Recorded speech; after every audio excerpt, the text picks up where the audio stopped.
Hello, and welcome to your 9th Java tutorial. Today we're going to be learning about switch statements. Now, a switch statement is where we can access and choose a lot of different options.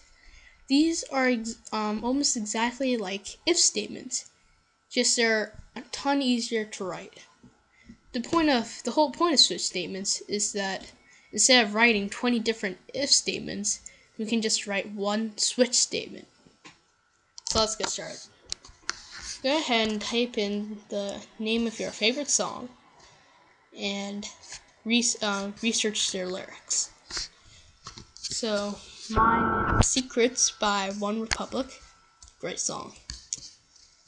And go to one part of the song and copy the first line. We're going to need this later in our tutorial. Stay on the website. So go ahead and open up Eclipse. As you can see, we have a scanner. Make a scanner. And I went ahead and took the liberty and made a variable, an integer verse. And as you can see here, I set integer verse equal to keyboard.nextInt, which basically says that int verse is equal to whatever we type on our keyboard. So let's make a switch statement. Type in switch and the name of our variable. So mine would be verse, and have a squiggly line bracket right after that. So now that we have our switch statement, we have to write case under switch. Case 1 with a colon. Not a semicolon, but a colon. 2 dots. Now, what case 1 means is case 1 is our first option. So, as you can see, it's already so much easier than if statements, where we had to write if system not out and put our else statement. We just had to write case 1 and then put whatever we want right under that. So type in system.out.println and type in paste the line that you got from that website into your program. And after case 1, you can have case 2.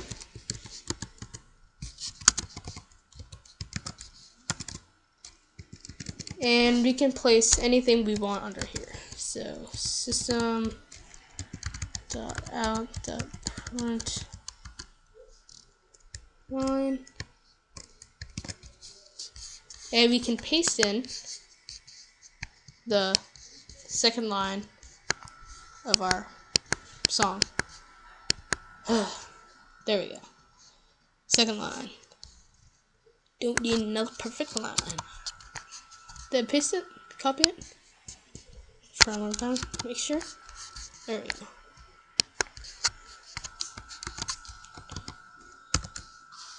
And now case 3. So we already made 3 options in just a minute or two. This is so much faster than if statements. System.out.println and type in the third one. We're going to just stop here. I'm not going to do the fourth one.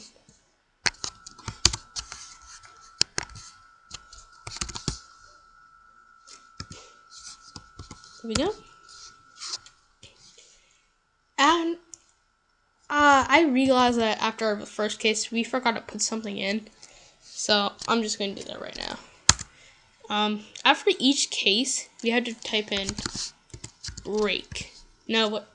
Break with a semicolon after that.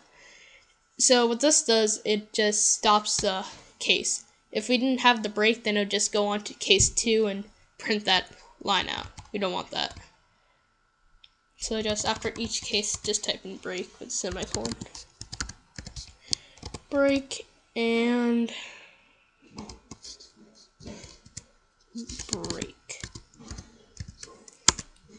Now, as our fourth case, we need a default case with, not a case, but just default.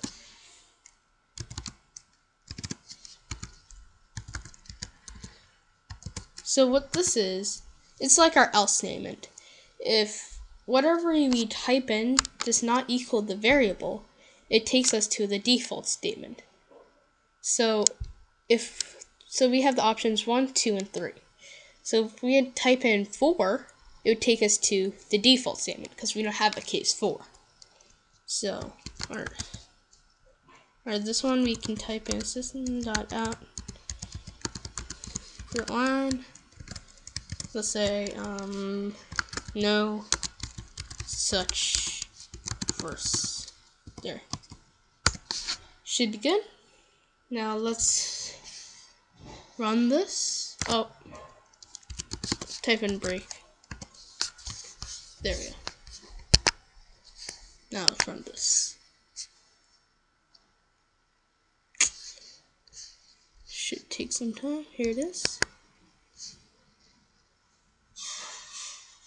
So, computer types in which verse, and let's say we type in 2. It's going to print out our second line. So, as you can imagine, it would do the same thing for our first one and second, first one and third one. Now, if we type in another random number, it would say no such verse. So, thank you for watching my tutorial about switch statements, and join me next time.